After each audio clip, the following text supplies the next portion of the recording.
इस्तीफों का मामला फिर लटक गया है। 28 दिसंबर को स्पीकर चैंबर में इस्तीफों की तस्दीक के लिए पेश होने का फैसला कर लिया।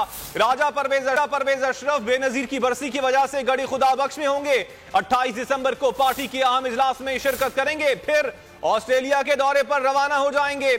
अपडेट कर रहे हैं आपको, पीटीआई अरकान के इस्तीफों का मामला फिर लटक गया है। राजा परवेज अशरफ बेनजीर की बरसी की वजह से गड़ी खुदाबख्श में होंगे। इसी हवाले से मजीद तफसीलात मालूम कर लेते हैं deputy bureau chief Islamabad Ali शेर से।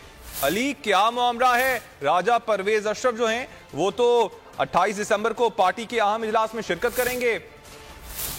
जी बिल्कुल, स्पीकर कौमी असम्बली राजा परवेज अशरफ जो है वो काफी अरसे से पीटीआई के जो इस्तीफे हैं उनको मंजूर ना करने के हवाले से जो मुख्तलिफ तरीके या बहाने या रास्ते ढूंढते रहते हैं, वो उसकी अमली शक्ल एक ये जो सामने आ रही है वो ये कि कल 27 दिसंबर को गड़ी खुदाबख्श में जो बड़ा जलसा है उसमें शिरकत के लिए मोहतरमा बेनजीर भुट्टो की जो बरसी है उसके लिए राजा परवेज अशरफ आज चले जाएंगे इस्लामाबाद से, और कल भी वो वहां होंगे, परसों 28 को भी वहां होंगे और मुमकिन तौर पे 28 की रात या 29 को वापस आएंगे। जबकि पीटीआई ने 28 को जो है वो अपने अरकान को केपी के हाउस में बुलाया हुआ है और वो इकट्ठे जाके वहां पे इस्तीफों की तस्दीक करेंगे। और पीटीआई के साहब से मजीद भी अपडेट्स लेंगे। फिल वक्त आपका शुक्रिया।